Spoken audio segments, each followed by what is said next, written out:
आप देख रहे हैं बोल रहा है मध्य प्रदेश। मध्य प्रदेश में कांग्रेस ने अगले चुनाव की तैयारियां तेज कर दी है। सत्ता में वापसी के लिए अपने तेवर उन्होंने साफ कर दिए हैं। ताबड़तोड़ बैठकें हो रही हैं, विधायकों को जिम्मेदारियां दी जा रही हैं, बीजेपी सरकार के खिलाफ माहौल बनाया जा रहा है। लेकिन इन सब के बीच कांग्रेस को यह भी चिंता है कि बीजेपी के मजबूत किलों को ढहाने के लिए कौन से फॉर्मूले पर काम किया जाए। मध्य प्रदेश में 15 साल बाद 15 महीने के लिए सत्ता में रही कांग्रेस एक बार फिर सत्ता वापसी के लिए आतुर है। यही वजह है कि पार्टी इस बार प्लानिंग और रणनीति के मोर्चे पर कोई कसर छोड़ना नहीं चाहती। इसके लिए बैठकों का दौर जारी है। चिंता ये भी कि बीजेपी के मजबूत किलों को ढहाने के लिए आखिर कौन सा फॉर्मूला आजमाया जाए। इसे लेकर कांग्रेस की पॉलिटिकल अफेयर्स कमेटी की मीटिंग हुई, जिसमें तय हुआ कि बीजेपी के दिग्गजों को शिकस्त देने के लिए उनकी सीटों पर अभी से मेहनत करनी होगी। फिलहाल कांग्रेस की नजर में प्रदेश की वो सीटें हैं जहां पार्टी लंबे अरसे से हार का सामना करती आई है। भाई 70 और जीतेंगे, 114 तो जीते ही हुए हैं, वो 96 तो 96 और 70 174 के आसपास पहुंचने प्लस होगा और कमलनाथ जी सरकार बनेगी। निश्चित तौर पर कांग्रेस 174 प्लस से जीतेगी और कमलनाथ जी मुख्यमंत्री बनेंगे। कांग्रेस ने मध्य प्रदेश की 70 सीटों पर काम शुरू कर दिया है। पार्टी ने यह भी तय किया कि इन सीटों पर 6 महीने पहले प्रत्याशी घोषित कर दिया जाएगा, ताकि उसे बीजेपी के क्षत्रपों के खिलाफ काम करने का पूरा मौका मिले। दरअसल प्रदेश कांग्रेस अध्यक्ष कमलनाथ ने विधानसभा चुनाव को लेकर हर सीट का सर्वे करवाया है। इनमें 70 सीटें ऐसी छांटी गई हैं, जहां कभी जातिगत समीकरणों के आधार पर टिकट दिए गए तो कभी नए चेहरों को मौका दिया गया, लेकिन पार्टी को फिर भी जीत नहीं मिली। अब देखिए, मैंने कहा ना पहले कि कांग्रेस गॉन केस है मध्य प्रदेश में। 6 महीने पहले जो टिकट देने की बात कर रहे हैं वो रहेंगे क्या टिकट देने लायक? अभी तो मुद्दा यही है कि कांग्रेस का नेतृत्व कौन करेगा। ना दिल्ली में नेता है, ना मध्य प्रदेश में नेता है। मेरी कुर्ता तेरे कुर्ते से ज्यादा सफेद, अभी तो इसी लड़ाई में वो लगे हुए हैं। कांग्रेस न सिर्फ 6 महीने पहले अपने प्रत्याशी घोषित करेगी, बल्कि पार्टी ने सामाजिक जातिगत राजनीतिक समीकरणों को साधने के लिए पूर्व प्रदेश अध्यक्ष अरुण यादव को हर सीट की बारीक रिपोर्ट तैयार करने की जिम्मेदारी भी दी है। रिपोर्ट में इस बात का जिक्र भी होगा कि किन जातियों के वोट हासिल कर अब तक बीजेपी दिग्गज जीतते आए हैं। माना जा रहा है कि अरुण यादव की इस रिपोर्ट और कमलनाथ के सर्वे के आधार पर ही पार्टी 6 महीने पहले इन 70 सीटों पर अपने प्रत्याशी घोषित करेगी। नवीन कुमार सिंह, IBC 24, भोपाल। मध्य प्रदेश में नगर निगम और नगर पालिका में महापौर और अध्यक्ष के चुनाव प्रत्यक्ष करने पर बीजेपी संगठन एकजुट है, जिससे खरीद फरोख्त की गुंजाइश कम रहेगी और भ्रष्टाचार पर अंकुश लगाने में मदद मिलेगी, जिसको लेकर अध्यादेश जारी करने की संभावना भी बढ़ गई है। लेकिन विधायक चाहते हैं कि स्थानीय निकाय और में महापौर और अध्यक्ष पद का चुनाव अप्रत्यक्ष प्रणाली से हो, और उनका तर्क यह है कि इससे स्थानीय सरकार के समीकरणों के लिहाज से महापौर और अध्यक्षों पर जीत का दबाव कम रहेगा। इस विषय पर अध्यादेश तैयार कर राजभवन भेज दिया गया है, जबकि इस असमंजस की स्थिति को लेकर कांग्रेस सवाल उठा रही है। महापौर और अध्यक्ष का चुनाव प्रत्यक्ष होगा या अप्रत्यक्ष होगा, यह अभी विचाराधीन है। समय आने पर यह स्थिति क्लियर होगी। अलग अलग मत आ रहे हैं। कुछ लोगों का कहना है कि प्रत्यक्ष चुनाव होना चाहिए, कुछ लोगों का कहना है कि अप्रत्यक्ष होना चाहिए, परंतु अब इसमें सरकार निर्णय करेगी। भारतीय जनता पार्टी के अंदर सत्ता और संगठन का भीषण संघर्ष चल रहा है, जबरदस्त संग्राम। एक पक्ष चाहता है कि डायरेक्ट चुनाव हो, दूसरा पक्ष चाहता है कि इनडायरेक्ट हो चुनाव। अगर पार्षद कम ज़्यादा पड़े तो सरकार की तरफ जो है संगठन को देखना पड़ेगा, तो सरकार का कब्जा रहेगा उस पर। ये जो है ये वर्चस्व की लड़ाई है। ओबीसी आरक्षण पर लंबी राजनीति और कानूनी लड़ाई के बाद मध्य प्रदेश में नगरीय निकाय चुनाव ओबीसी आरक्षण के साथ तो हो रहे हैं, लेकिन अब कुल आरक्षण को 50% की सीमा में भी रखना है, चूंकि यह सुप्रीम कोर्ट की गाइडलाइन है, जिससे कई निकायों में ओबीसी आरक्षण घट गया है। जबलपुर में भी यही हाल है। भेड़ाघाट नगर परिषद में ओबीसी की 3 सीटें हैं और मझौली में ओबीसी की 1 सीट घट गई है, जबकि जबलपुर नगर निगम में ओबीसी की सिर्फ 1 सीट ही बढ़ रही है। हालांकि औपचारिक रूप से आरक्षण की घोषणा 25 मई को होनी है, लेकिन इससे पहले ओबीसी आरक्षण की तस्वीर साफ होने पर राजनीति गर्मा गई है। कांग्रेस ने बीजेपी पर ओबीसी आरक्षण के मुद्दे पर नाकामी का आरोप लगाकर दावा किया है कि ओबीसी वोटर चुनाव में उसका साथ देकर सरकार को सबक सिखाएगा। नंबर एक।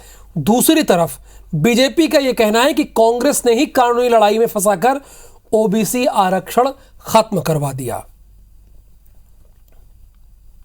ओबीसी वर्ग के साथ छलावा किया गया, जिस तरीके से उनके अधिकारों के साथ खेला गया और जिस तरीके का पूरा ये घटनाक्रम चलाया गया है, ओबीसी वर्ग ने इसको बहुत नज़दीक से देखा है। आगे आने वाले चुनाव में भारतीय जनता पार्टी को मुंह की खानी पड़ेगी और ओबीसी वर्ग जो है वो बड़ी ही तादाद में कांग्रेस पार्टी के पक्ष में वोट करने जा रहा है। उनके कोर्ट में जाने से परिस्थितियाँ ये हो गई कि ओबीसी आरक्षण ही समाप्त हो गया था। वो इसको छेड़ते नहीं इस मैटर को, तो 27% आरक्षण भी तो हमारे मुख्यमंत्री जी और हमारी पार्टी कराने को तैयार थी। कांग्रेस की नीयत इस मामले में ठीक नहीं थी ओबीसी आरक्षण के प्रति। शासन के निर्देश एकदम स्पष्ट है। नगरीय निकायों में मात्र केवल ओबीसी के लिए ही रिजर्वेशन किया जाना है, जबकि ग्रामीण जो निकाय हैं उसमें पृथक से सभी वर्गों का रिजर्वेशन किया जा रहा है। मध्य प्रदेश में नगरीय निकाय और पंचायत चुनाव के चलते अब अधिकारियों और नेताओं को आचार संहिता का डर सताने लगा है। यही वजह है कि बीते 4 दिन में ग्वालियर नगर निगम की टेंडर शाखा में करोड़ों रुपए के 45 टेंडर की फाइलें लगाई गई। ये टेंडर विद्युत विभाग, पीएचई, वर्कशॉप, संजीवनी क्लिनिक, जन कार्य और कंस्ट्रक्शन के हैं, जबकि अब तक नगर निगम के चारों विधानसभा क्षेत्रों में अलग अलग विभागों के लिए 82 टेंडर पोर्टल पर दर्ज किए जा चुके हैं। नहीं, देखिए क्या भूमि पूजन का मतलब ये है कि आखिरकार उसका सेंक्शन भी था, स्वीकृति भी थी, बाकी उसके लिए बजट भी था। ये सब होने के बाद में अगर भूमि पूजन हो रहे हैं तो मेरे को नहीं लगता कि उसमें कोई किसी को आपत्ति होनी चाहिए। या तो अभी होंगे या बाद में होंगे, काम तो अभी प्रारंभ हुआ नहीं है। जो भी हो जाएगा तो नियम के हिसाब से होगा। आचार संहिता में जो काम चल रहे हैं वो चलते रहेंगे, नए काम कोई चालू नहीं होंगे। जब पार्षद निर्वाचित हो जाएंगे तो वो अपने क्षेत्र की चिंता करेंगे और विकेंद्रीकरण भी होगा। तो अभी मनमर्जी जो चल रही है वो बंद हो जाएगी, अधिकारियों की मनमर्जी। इसलिए वो आनंद फानंद में लगे हुए हैं चुनाव की आचार संहिता को देखते हुए। तो वो सब ऐसे टेंडर लगा दिए जाएं, फिर इन टेंडरों को बाद में कोई देख नहीं पाएगा। पार्षद जब बन जाएंगे तो वो निगाह रखेंगे। भारतीय जनता पार्टी के प्रदेश अध्यक्ष वीडी शर्मा ने कमलनाथ के सिवनी में आदिवासी परिवारों से मुलाकात पर निशाना साधा है। उन्होंने आरोप लगाया है कि कमलनाथ केवल वोट बैंक की पॉलिटिक्स करने के लिए सिवनी गए हैं, लेकिन हमारी सरकार ने आरोपियों पर सख्त कार्रवाई की है। बीजेपी संगठन भी लगातार सरकार का सहयोग कर रहा है।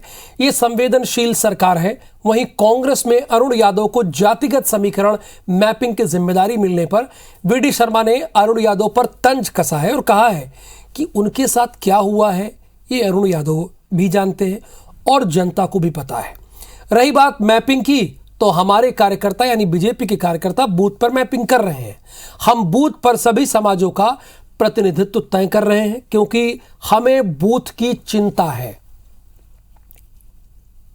बिल्कुल जाना चाहिए, वो तो आज जा रहे हैं। भारतीय जनता पार्टी की सरकार ने तो हर प्रकार से जिन्होंने किया उनको जेल के सींखों में भेज दिया।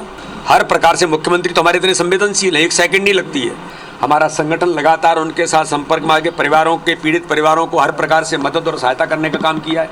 कमलनाथ जी तो केवल वोट बैंक की पॉलिटिक्स करने के लिए वहां गए हैं। मुख्यमंत्री शिवराज सिंह चौहान की अपील के बाद जबलपुर में 2 खिलौना बैंक की शुरुआत हो भी गई है। जबलपुर कलेक्टर इलैया राजा टी ने जिला कलेक्टर के 15 नंबर कमरे और सिविक सेंटर स्थित GDA कॉम्प्लेक्स में खिलौना बैंक की शुरुआत की। इन टॉय बैंक में कोई भी व्यक्ति नए पुराने खिलौने दान कर सकता है, जहां से ये खिलौने आंगनबाड़ी केंद्र में आने वाले गरीब बच्चों के खेलने के लिए दिए जाएंगे। हाल ही में सीएम शिवराज आंगनबाड़ी में खिलौने उपलब्ध कराने के लिए समाज से सहयोग की अपील कर रहे हैं। खिलौना एक चीज़ है कि बच्चे को हैप्पीनेस देती है, उनका लर्निंग एक्टिविटीज़ के लिए मतलब बिल्कुल ज़रूरी है। उसको लेकर हमारे माननीय मुख्यमंत्री महोदय के निर्देश अनुसार जबलपुर ज़िले में 2 प्लेसेस अभी फ़िलहाल टॉय बैंक एस्टैब्लिश किए हैं। टॉय बैंक का मुख्य उद्देश्य ये भी है कि हम लोग टॉयज़ को कलेक्ट कर लें सभी सामाजिक संगठन के माध्यम से। ग्वालियर के विकास और निर्माण कार्य के लिए करीब 213 पेड़ों को काटने की तैयारी की जा रही है। हालांकि इन पेड़ों के बदले नए जगह पर पेड़ लगाने के दावे भी किए जा रहे हैं, लेकिन विकास के नाम पर पेड़ों की बलि देने पर पर्यावरणविद इसका विरोध कर रहे हैं। क्या है पूरा मामला, आपको अपनी एक रिपोर्ट के जरिए समझाने की कोशिश करते हैं।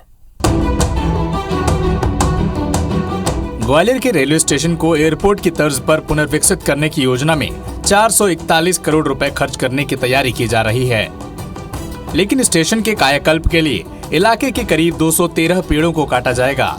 इसके अलावा रेलवे स्टेशन के पास ही ठाटीपुर की योजना में भी 79 पेड़ों को काटने और 329 पेड़ों की शिफ्टिंग की तैयारी की जा रही है, जिसके लिए नगर निगम ने मंजूरी भी दे दी है। रेलवे के विस्तारीकरण के लिए उनके द्वारा लगभग 213 पेड़ों की हमसे अनुमति चाहिए गई थी पेड़ काटने के लिए। उन पेड़ों को हमने काटने की परमिशन इस शर्त के साथ दी है कि वो इसके एवज में 10 गुना पेड़ लगाएंगे और साथ ही उन पेड़ों को 3 साल तक मेंटेनेंस करेंगे। इस बाबत वो हमको एक एफिडेविट देंगे। पूरी प्रक्रिया के लिए 1 जून से टेंडर प्रक्रिया शुरू हो जाएगी, जिसके बाद निर्माण के लिए ड्राइंग एंड डिजाइन की भी मंजूरी मिल जाएगी। इधर नगर निगम से पेड़ काटने के लिए मंजूरी मिल ही चुकी है। ऐसे में पेड़ 4 से 5 माह के अंदर कटना शुरू हो जाएंगे। रेलवे का कहना है कि वो इन पेड़ों के बदले नगर निगम के निर्देश पर चिन्हित किए गए स्थान पर 10 गुना अधिक पौधे लगाएगी। तो कांग्रेस और पर्यावरणविद पेड़ों के काटने का विरोध कर रहे हैं, जबकि बीजेपी सांसद का कहना है कि शहर के विकास के लिए ये तो करना ही पड़ेगा। एक वृक्ष काटने को अनुमति नहीं देता फॉरेस्ट डिपार्टमेंट, 100 किलोमीटर रोड रुक जाती है, और कहाँ म्युनिसिपल कॉरपोरेशन जैसा अर्धशासकीय विभाग परमिशन दे रहा है। विकास के नाम पे यदि ये अंधाधुंध कटाई करेंगे तो वो दिन दूर नहीं है जब हर व्यक्ति सिलेंडर लेके घूमेगा अपने पीछे ऑक्सीजन का। बैलेंस तो बनाना पड़ेगा, मतलब निर्माणकर्ता एजेंसी को भी और जो इसके बारे में जागरूक है उनको भी और जो एक्टिविस्ट है उनको भी। देखिए वहाँ काम तो होना है और अगर पेड़ काटे जा रहे हैं तो उसका भी प्रोविजन है कि उसके बदले में कितने पेड़ लगाए, कहाँ पर लगाए। ग्वालियर रेलवे स्टेशन को एयरपोर्ट की तर्ज पर विकसित करने की योजना के तहत एंट्री और एग्जिट के लिए अलग अलग गेट होंगे।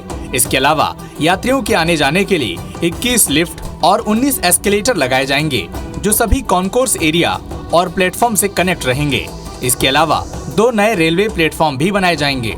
रेलवे स्टेशन के विकास से लोगों को सहूलियत तो होगी, लेकिन अगर दावे के मुताबिक रेलवे 10 गुना अधिक पौधे लगाने और उसे बचाने में सफल हो जाता है तो यही सही मायने में विकास कहलाएगा। नासिर गौरी, IBC 24, ग्वालियर। सतना के मैहर में तेज आंधी तूफान के बीच रोपवे खराब हो गया, जिससे तकरीबन 40 श्रद्धालु वहीं फंस गए। करीब आधे घंटे तक वो श्रद्धालु उसी रोपवे में फंसे रहे। आधे घंटे बाद सभी लोगों का सकुशल रेस्क्यू किया गया, उन्हें नीचे लाया गया। राहत की बात यह रही कि इसमें किसी भी तरह की जनहानि नहीं हुई, लेकिन इससे रोपवे प्रबंधन की लापरवाही सबके सामने आ गई। घने बादलों की वजह से दिन में विजिबिलिटी कम हो गई थी, लेकिन फिर भी रोपवे का संचालन जारी था।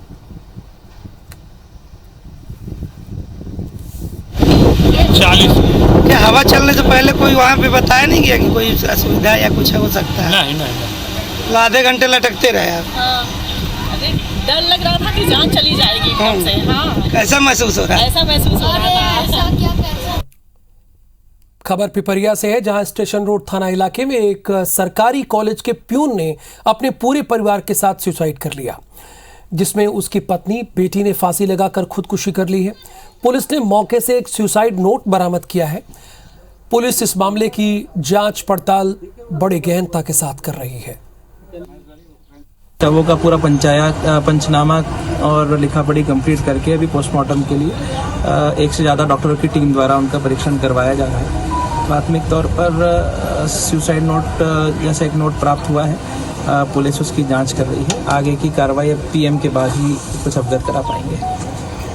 MP में साइबर क्राइम पर तत्काल कार्रवाई के लिए सरकार की साइबर सेल ने एक रोड मैप तैयार किया है, जिसके तहत 5 साल में 850 करोड़ रुपए खर्च किए जाएंगे।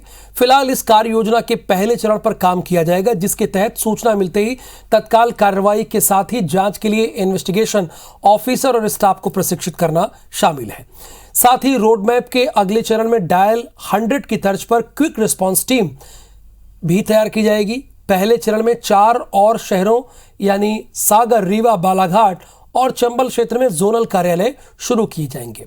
आपको यह भी बता दें कि इस साल नवंबर 2021 में अब तक राज्य साइबर सेल मुख्यालय और जोनल कार्यालयों में 1800 से अधिक केस दर्ज हो चुके हैं।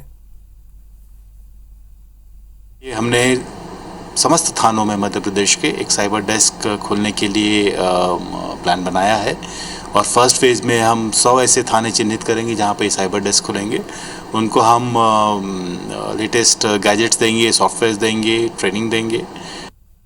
ट्रेन में अकेले सफर करने वाली महिलाओं के लिए इंदौर जीआरपी पुलिस ने एक नई कवायद शुरू की है, जिसके तहत क्विक रैपिड एक्शन के तहत महिलाओं की शिकायतों पर भी पुलिस तुरंत एक्शन लेगी। जिसके तहत अकेले सफर कर रही महिलाएं जीआरपी पुलिस के एप्लीकेशन के माध्यम से अपनी शिकायत या SOS बटन दबाते हैं तो पुलिस तुरंत ही नजदीक के स्टेशन पहुंचकर कार्रवाई करेगी। जीआरपी पुलिस के सेंट्रल कमांड कंट्रोल सेंटर पर कॉल जाते ही पुलिसकर्मियों से तालमेल बनाकर तुरंत समस्या का समाधान किया जाएगा। मध्य प्रदेश के किसी भी क्षेत्र में है तो Madhya Pradesh GRP help app, MP GRP help app के नाम से जो ऐप है, प्लीज़ डाउनलोड इट। और इसके अलावा जो आप उसकी मदद से ही आप किसी भी संदिग्ध के बारे में जानकारी दे सकते हैं। आप यदि किसी परेशानी में है तो आप बस SOS बटन पुश करिए, फिर आपको नेक्स्ट आने वाले चौकी या स्टेशन पर QIRT quick investigation response team which is already there, वो आपको तत्काल वहाँ से GRP के QIRT के बंदे आपको रिसीव करेंगे और ऑन व्हील आपकी FIR दर्ज कर दी जाएगी। इंदौर में परिवहन इंफ्रास्ट्रक्चर पर लगातार काम हो रहा है। आज सांसद शंकर लालवानी, विधायक रमेश मेंदोला और ID अध्यक्ष जयपाल सिंह चावड़ा ने बाणगंगा रेलवे क्रॉसिंग से ISBT तक सड़क का निर्माण का भूमि पूजन किया। इस रूट के बनने से 3 रेलवे स्टेशन और 3 बस स्टैंड आसानी से जुड़ सकेंगे। हालांकि इलाके के लोगों ने सड़क निर्माण का विरोध भी शुरू कर दिया है। असल में सड़क को 1.70 किलोमीटर लंबा और 30 मीटर चौड़ा करके 6 लेन सीमेंट कंक्रीट से बनाया जाएगा, लेकिन इस इलाके में 200 से ज़्यादा मकान हैं। रहवासियों ने अपने मकान नहीं छोड़ने की पेशकश कर दी है। ऐसे में 24 महीने में प्रोजेक्ट को पूरा करना ID और नगर निगम के लिए आसान नहीं है। हाँ जी, हमारा तो यही आपसे निवेदन है कि हम जहाँ रह रहे हैं आपकी जितनी लग रही उतनी अगर ले सकते हो जगह, हम थोड़ा में गुजारा कर लेंगे। हम दादा ने बोला है कि हाँ प्लाट हम तुमको घर बना के प्लाट देंगे तो हम खुशी खुशी हटेंगे, नहीं तो हम मल्टी में नहीं जाएंगे। व्यवस्थित यातायात और हमारे सांसद जी की संकल्प और विधायक जी का जो संकल्प है उसको पूरा करने के लिए IDA ने नगर निगम को एजेंसी बनाते हुए 22 करोड़ रुपए की राशि निगम को दे रहा है और आज इसका भूमि पूजन है। जैसे पूर्व में बताया कि 3 रेलवे स्टेशन और 3 बस स्टैंड को जोड़ेगा। शहर का 100 फीट का रोड रहेगा। ये बस स्टैंड को लेकर भी बहुत सारे यात्री आएंगे जाएंगे, तो उसके लिए सीधी कनेक्टिविटी आएगी, नहीं तो वो शहर से होते हुए जाते तो जगह जगह जाम लगता है। उसी को देख के इंदौर विकास प्राधिकरण ने ये योजना बनाई है कि जो बचा हुआ ये पोर्शन है उसको ISBT से जोड़ना और MR ट्रेन से वो सीधे उज्जैन की ओर निकल जाए। बुंदेलखंड में पानी की समस्या आज भी जस की तस बनी है। कई इलाकों में पानी के लिए त्राही त्राही मची रहती है। ऐसे में 4 साल पहले दामों के हरदुआ मानगढ़ गांव में हवा से पानी बनाने की मशीन लगाई गई थी, लेकिन महज कुछ ही महीने में मशीन जवाब दे गई। हालत यह है कि गांव की महिलाएं 1-2 किलोमीटर पैदल जाकर गहरे कुएं से गंदा पानी भरने को मजबूर है। तस्वीरों में दिख रही ये कोई मामूली मशीन नहीं है, बल्कि इस मशीन को इस दावे के साथ लगाया गया था कि ये हवा से पानी बनाएगी। जी हाँ, हवा से पानी तो छोड़िए, मशीन से हवा भी नहीं निकल रही है, जिसके चलते दमोह जिले की हरदुआ मानगढ़ पंचायत में जल संकट गहरा गया है। दरअसल स्थानीय सांसद और केंद्रीय जल शक्ति राज्य मंत्री प्रहलाद पटेल ने 4 साल पहले करीब 16 लाख की लागत से इस मशीन को लगवाया था। उस समय हवा से पानी बनाने वाली मशीन के लगने की खबर ने खूब सुर्खियां बटोरी थी। उम्मीद थी कि अब गांव को पेयजल संकट से छुटकारा मिल जाएगा, लेकिन 5-6 महीने बाद ही मशीन ने काम करना बंद कर दिया। पंचायत ने इसकी शिकायत PHE और सांसद से भी की। दलील ये दी गई कि मशीन को इजराइल से ट्रायल के लिए लाया गया था। सामने मशीन है, अब तो उसमें कुछ नहीं। अब अपन ने PHE को भी अवगत कराया, सांसद महोदय जी को भी अवगत कराया। उन्होंने ये बोला है कि भाई ये प्रैक्टिकल के लिए रखी गई थी मशीन, अब असफल रही तो इसमें हम लोग कुछ नहीं कर सकते। आलम यह है कि पीने के पानी के लिए गांव के लोगों को बड़ी जद्दोजहद करनी पड़ रही है। लोग गांव से करीब 2 किलोमीटर दूर इकलौते कुएं से कीचड़ भरा पानी लाने को मजबूर हैं। पानी नहीं है, एक तालाब भी सूखा है, कुआं भी सूखे हैं, एक ही कुआं है और एक ही नल है। अब हम लोग क्या करें? दोपहर 2 बजे 3 बजे रात को पानी भर रहे, सवेरे भर रहे, दोपहर में भर रहे। पानी की बहुत ज्यादा कमी है, ना कोई आता है यहाँ पर अधिकारी लोग। पानी की दिक्कत बहुत ज्यादा है, सब कुआं सूख गए, तालाब सूख गए। एक नल है तो में नहीं पानी करते है, न कुआं है तो में तन पानी आउट मोटर में। बहुत परेशानी है, पानी की जो गंदगी भरी है वो कुआं में पानी जाता है वही पीते हैं। और सुखा नाम से जब लेंडरी थी उसमें पानी नहीं आ रहा हुआ, टंकी में टंकी भी बनी है तो पानी नहीं आ रहा हुआ, बहुत परेशान है पूरा हरदुआ में। इलाके के लोग हर साल पेयजल संकट से जूझ रहे हैं। एक बाल्टी पानी के लिए लोगों को जान का जोखिम भी उठाना पड़ता है, क्योंकि नलों में पानी नहीं आता। लिहाजा कुएं की गहराई में उतरकर लोग पानी निकालने को मजबूर हैं। ऐसे मुश्किल वक्त में हवा से पानी बनाने वाली मशीन बस लोगों को मुंह चिढ़ा रही है। जितेंद्र गौतम, IBC 24, दमोह। हमारे और आपके मध्य प्रदेश के लोगों को अगर पीने के पानी के लिए 1.5 किलोमीटर 2 किलोमीटर पैदल जाना पड़े तो सोचिए आपने किया और क्या पाया। बहरहाल आगे बढ़ते हैं। पन्ना में बाघ पुनर्स्थापना योजना लागू होने के बाद लगातार बाघों का कुनबा बढ़ रहा है। पन्ना टाइगर रिजर्व के कोर एरिया से एक एक्सक्लूसिव वीडियो IBC 24 आपको दिखा रहा है, जो आप देख भी रहे हैं अपनी स्क्रीन पर, जिसमें बाघिन P151 अपने 2 बच्चों के साथ टाइगर रिजर्व में अटखेलियां करते हुए भ्रमण कर रही है। इसके अलावा पन्ना के अकोला बफर क्षेत्र से एक बाघ का वीडियो और हमारे पास है, जो देख भी रहे हैं आप। वीडियो में बाघ रात में पानी पीते हुए दिखाई दे रहा है, जिसका वीडियो पर्यटकों ने अपने कैमरे में रिकॉर्ड किया और IBC को भेज दिया।